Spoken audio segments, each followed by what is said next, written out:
Schnell, schnell! Warst du das? Oder du? Warst du das?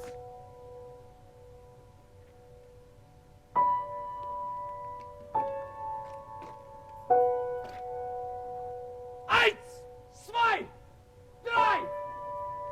Wenn ihr das so haben wollt, tu ich euch den Gefallen. So in some respects, there are millions of these stories never told. There's no one left to tell them. Sometimes the actions were so horrific, they want to forget them. You don't, but you figure if you don't speak about them, you're not going to remember them. Then if you're not going to remember them, it's going to be easier on you. Whenever you start speaking, you invoke memories that are very painful. You had a critical role in this film, the mother of a young boy who hears the news obviously she doesn't want to hear. How did you feel performing that? Because it's a very powerful scene.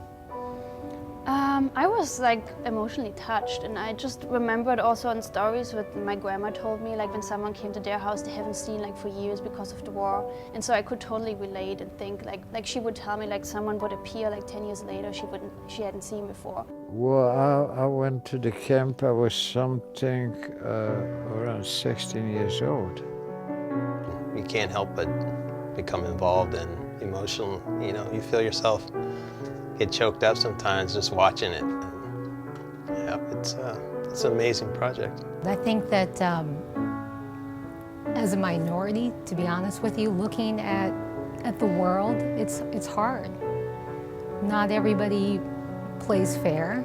Not everybody's on the same playing field. So looking at this film actually brought some of those emotions to the forefront for me. So, yeah, it was emotional. When John Black first called me, he told me the story, and not even 30 seconds into having a conversation, I said, I'm on board.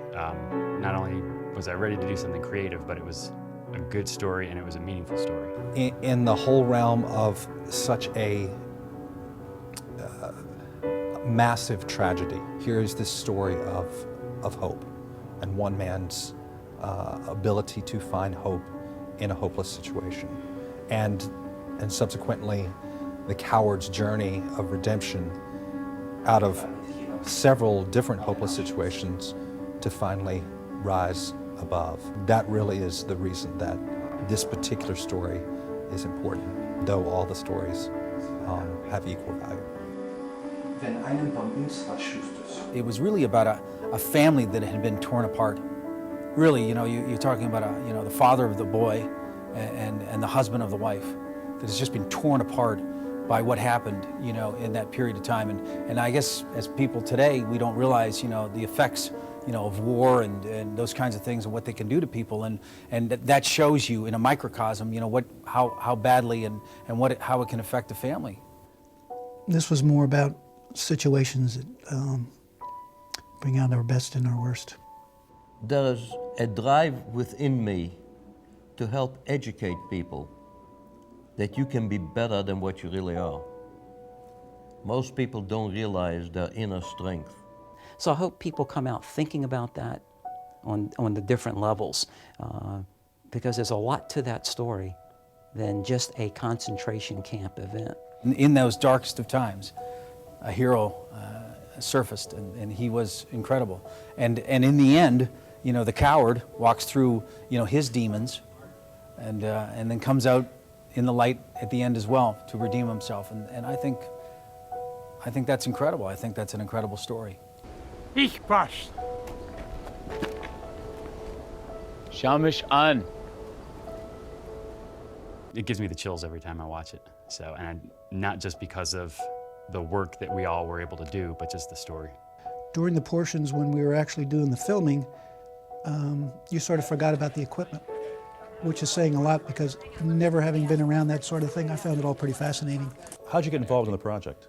Well, on a Sunday morning, I was going with a friend to have breakfast at a restaurant in the Fan, and one of the casting directors nabbed me on the way into the restaurant and asked me if I'd be interested in being part of a film, which at first didn't appeal to me as being an extra, but then they told me what the story was about, and I was pretty much hooked, that I thought this sounds like an incredible project. I mean, there were a lot of A-team actors in there, and then there were also some of the extras they just kind of pulled off the street that day, which is pretty amazing. That, you know, it's such a novel idea to some people living around Richmond that someone can walk up to you and say, hey, would you like to be in a movie? And then, you know, a couple days later, there they are. She said that they were shooting the final footage for a film that included a scene in a Nazi death camp, basically.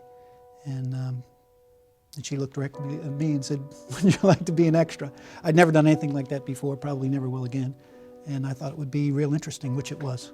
John and I decided we wanted to do something a little bit different, not just the typical, you know, the action scene handheld and very frenetic, and the dramatic scenes just kind of static. So we actually did the opposite, and I shot the dramatic dialogue scenes handheld and actually never moved the camera during action scenes. They just did an amazing job of finding the texture of the time around Richmond that, you know, I was buying into it. I was in Eastern Europe. I was there. And ihr das so haben wollt, tu ich euch den Gefallen. All the dialogue is in German. You're the only German-born, German-speaking actor in this. How did you find the other actors dealing with this language? I mean, in the beginning it was difficult for them, but we were sitting down and I was practicing with them and they would write it down on note cards and they would go home and learn it. And then at the end, they were amazingly good, really good. What did you think about the German aspect of it, the speaking the language? It was hard at first, but I think it was fun, I guess, would be an okay word for it, because I got to learn something new. But, you know, it was challenging like the role. And I told him about Jeff, and he said, well, does Jeff speak German? I said, yeah, it's Jeff Vincourt, actually. Were you concentrating on the German to get it right, to sound right? And did that help you with the character? Yeah, it does, because they have a certain cadence about them, the way they speak. And of course, Ilka, who was wonderful enough to do the translation and the interpretations for us, was great and always on point about my inflections, so she was great. How accurate did you see this production depicting this time period? Well, since it was my job to make sure it was as accurate as possible, I think it's perfect. But we did the best we could with the locations and with available props and with the costumes to make sure that everything that was seen on screen was going to be as accurate as possible on the day. We didn't want to have any anachronisms. We wanted to make sure the haircuts were perfect. Even the amount of facial hair on characters, to show how long they've been outside walking, you know, for Scott Carter's character. Ilka wears an original dress, and I dressed the characters based on photographs, actual photographs of the period, so I'd make sure that it was as accurate as possible. The challenge is not to make it look like a hairdo. You don't want her to look like Jean Tierney going to a dinner party. Right. So it's trying to make it look like the woman did it herself. I've watched a lot of old movies, and I buy a lot of old photo albums if I can find them for research. And a lot of photographs with this horrible things in camps, you know, they took it themselves. They didn't know there's going to be evidence against them. As the day went on, I found that it had a psychological effect. You started to really feel much more of that part, and the fact that we couldn't look anyone in the eye, it was sort of not making contact, it sort of dehumanized you over time. Nobody should be subjected to that again. But on the personal, human level, here was a story about the coward who was now facing up to what he had done and not trying to make things right, but I guess in his own life trying to amend for what had happened. It's his journey for redemption, the story of a man who could not make a decision and could not stand up for himself and for others. And when someone else did that for him, the guilt that he had to live with, and his journey in becoming, being able to be honest with himself and take responsibility for that.